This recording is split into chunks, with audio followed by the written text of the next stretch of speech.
পিছনে বোঝানোর জন্য আমরা কোন শব্দ ব্যবহার করব দেখেন, খালফা বলবো না ওয়ারা বলবো। কোন জায়গায় কোনটা ব্যবহৃত হয়? খালফা আমরা কোন জায়গায় বলবো, ওয়ারা কোন জায়গায় বলবো। দেখেন খালফা মূলত আসে যেটা তোমার একেবারে সরাসরি পিছনে থাকে, একেবারে সরাসরি পিছনে থাকে, যেটা সামনের বিপরীতে হয়।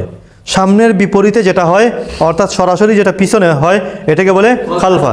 যেমন দেখো তো এখন এই বোর্ডটা আমার সরাসরি পিছনে, যেটাকে দেখা যায়, পিছনে সরাসরি পিছনে আছে যেটাকে দেখা যায়, হ্যাঁ এটা হলো খালফা।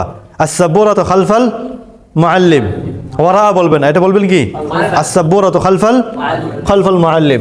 এরপরে এই যে দেখেন জালাসাত তিফলু খালফা আবিহি, ছেলে গিয়ে তার বাবার পিছনে বসেছে, মানে সামনের বিপরীত যেটা সেটা হলো খালফা।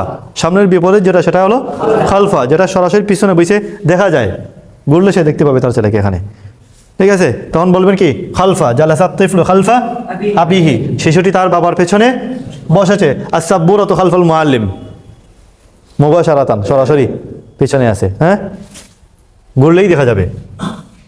ওয়ারা তুমি ব্যবহার করবেন যেটা সামনের বিপরীতে না, আমামার বিপরীতে হলো খালফা, ঠিক আছে?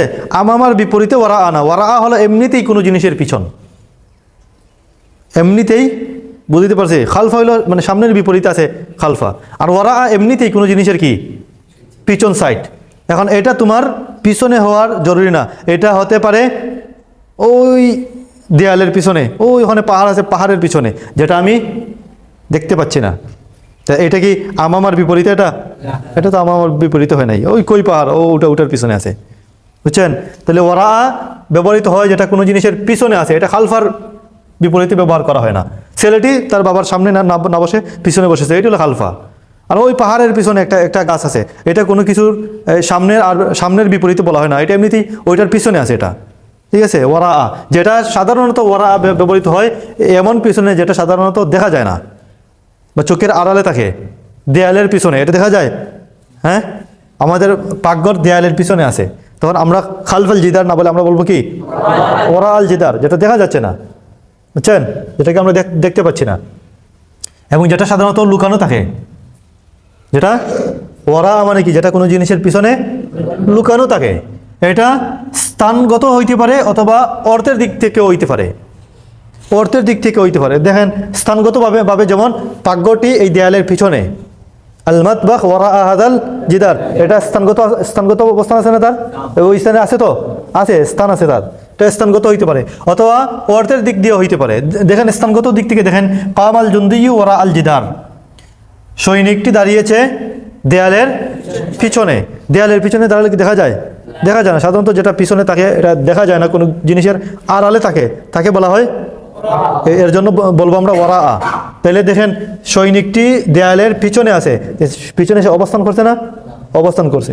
আবার এটা অর্থের দিক থেকে পিছনে হইতে পারে, আসলে কোনো অবস্থান নাই, এইভাবে সৈনিক যেভাবে দেয়ালের পিছনে অবস্থান করছে এইভাবে অবস্থান নাই, এমনিতেই একটা অর্থের দিক থেকে পিছনে। যেমন ওয়ারা হাদাল আমরি সিররুন, ওয়ারা হাদাল আমরি সিররুন, এই বিষয়ের পিছনে কোনো রহস্য আছে। আচ্ছা এই বিষয়ের পিছনে তোমরা বলো কি এই বিষয়ের পিছনে কোনো রহস্য আছে, তার মানে কি এই হলো বিষয়, এই বিষয়ের এই পিছনে কোনো রহস্য আছে, এরকম নেই, হ্যাঁ এরকম বিষয়টা তো এরকম না, এটার পিছনে না, এটা কোনো স্থান না, এটা অর্থ মানই একটা জিনিস, ঠিক আছে? এটা হাকিকাতান এইটার পিছনে এই জায়গাত একটা রহস্য আছে, এরকম নেই, এইরকম কোনো বিষয় না, এটা অর্থের মধ্যে বলা হয় এর পিছনে একটা রহস্য আছে, তোমার কথার পিছনে কোনো রহস্য আছে। ওয়ারা কালামিকা সিররুন, ঠিক আছে? তাইলে এই জায়গাত খালফা না, খালফা হলো আমামার বিপরীতে, সামনে আসিল তোমার কথা সামনে না আসিয়া এই সিটটা চলে গেল এই পিছনে, এরকম নেই, বিষয়টা তো এরকম না। এটা মানই একটা বিষয়। এই ধরনের কোনো জিনিস যেটা দেখা যায় না অথবা মানান একটা পিছনে আছে, এই কথার পিছনে, অথবা যেটা কোনো জিনিসের আড়ালে থাকে, এটাকে বলে ওয়ারা। ইখতাফাতিশ শামসু ওয়ারা আল গাইমি, ওয়ারা আল খালফাল গাইমি না বলে আমরা কি বলবো ওয়ারা আল গাইমি, কারণ ওটা দেখা যায় না। এরপরে ওয়ারা কোনো সময় আমামার অর্থ দেয়, কিসের অর্থ দেয়? আমামার অর্থ দেয়। মিউ ওয়ারা ইহিম জাহান্নাম, তাদের সামনে জাহান্নাম আছে, তার পিছনে না, কই আছে? সামনে আছে। তাইলে খালফা কিন্তু কোনো সময় সামনে অর্থ দিবে না, ওয়ারা সামনের অর্থ দেয়। মিউ ওয়ারা ইহিম জাহান্নাম, তাদের সামনে কি আছে? জাহান্নাম আছে। তাহলে আমরা কি পাইলাম? খালফা এটা সরাসরি পিছনে বোঝায়, যে পিছনটা দেখা যায় সরাসরি, এটা সামনের বিপরীতে পিছন। যেমন আসাব্বুরাত খালফাল মুআল্লিম, ব্ল্যাকবোর্ডটি ওয়ারা আল মুআল্লিম, এখন সবাই দেখতে পাচ্ছ।